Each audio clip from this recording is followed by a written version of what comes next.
नमस्कार दोस्तों, सृष्टि लाइव के YouTube चैनल में आप सभी का स्वागत है। मैं प्रमोद आप लोगों को हिंदी बताऊंगा। जैसा कि हम जानते हैं कि इससे पहले वाली वीडियो में हमने भाषा की चर्चा किया हुआ था। आज हम देखेंगे वर्णमाला। तो वर्णमाला की परिभाषा की जब हम बात करते हैं तो हम पाते हैं कि वर्णों के व्यवस्थित क्रम को वर्णमाला कहते हैं, यानी वर्णों के व्यवस्थित क्रम को वर्णमाला कहते हैं। वर्णमाला में कुल संख्या होती है, वर्णों की कुल संख्या होती है 52। आइए दोस्तों हम देखेंगे 52 वर्ण कौन कौन से हैं। तो 52 वर्णों में स्वर हो गए, स्वरों की संख्या कुल अ आ ई उ री ए ऐ ओ औ, कुल मिलाकर 11।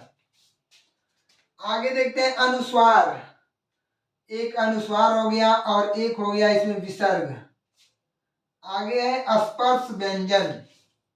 स्पर्श व्यंजन क वर्ग, च वर्ग, ट वर्ग, त वर्ग और प वर्ग, कुल मिलाकर के होते हैं 25।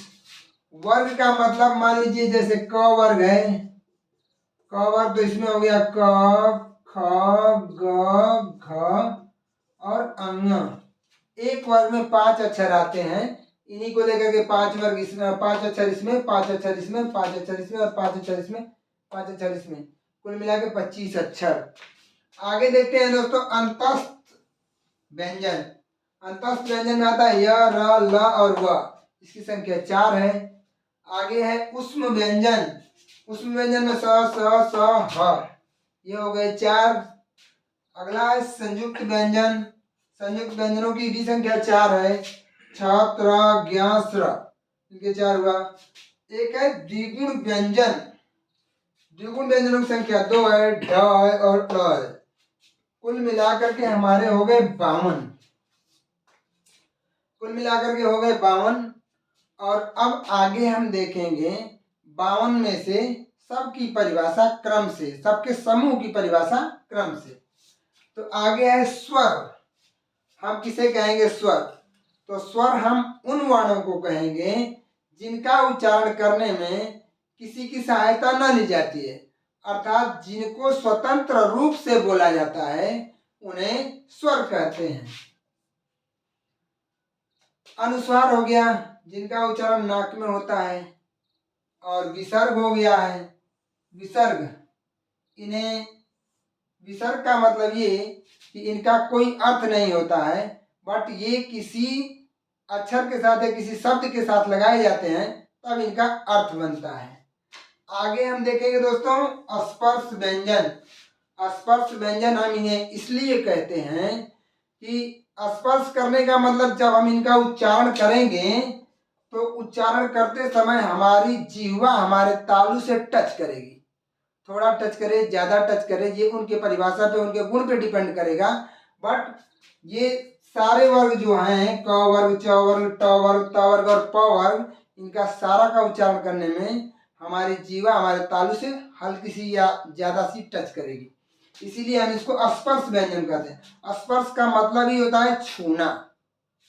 आगे बढ़ चलते हैं दोस्तों, हम देखते हैं अंतस्थ व्यंजन य र ल व।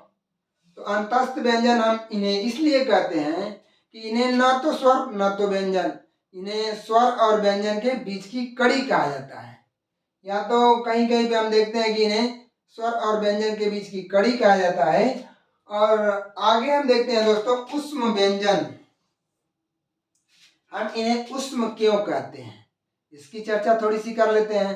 तो उष्म हम इन्हें इसलिए कहते हैं कि इनका उच्चारण करते समय, यानी स और ह का उच्चारण करते समय हमारे मुख से गर्म हवा निकलती है या उष्मा निकलती है। तो कहीं कहीं पे हम इन्हें गर्म व्यंजन भी कहते हैं। तो इनका उच्चारण करके आप लोग देखिए स और ह। आप आगे हाथ लगा करके देखेंगे तो गर्म हवा निकलेगी या उष्मा निकलेगी, तो इसीलिए हम इसे कहेंगे उष्म व्यंजन। मेरा ख्याल है कि सभी लोगों को समझ में आ गया होगा। आगे हम देखेंगे संयुक्त व्यंजन। संयुक्त व्यंजन हम इन्हें इसलिए कहते हैं कि ये व्यंजन जो है ना, दो या दो से अधिक स्वरों या व्यंजनों के मेल से बनाए जाते हैं या बनते हैं, इसीलिए इन्हें संयुक्त व्यंजन कहते हैं।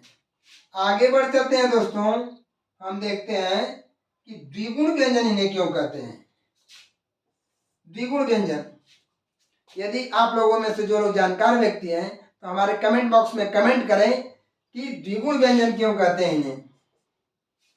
अब आगे हम कहना चाहेंगे दोस्तों कि मेरी वीडियो अगर थोड़ी भी अच्छी लगी हो तो इसे लाइक करें, शेयर करें और चैनल को सब्सक्राइब करना ना भूलें दोस्तों। हम अगली वीडियो में बात करेंगे आपसे कि द्विगुण व्यंजन इन्हें क्यों कहते हैं।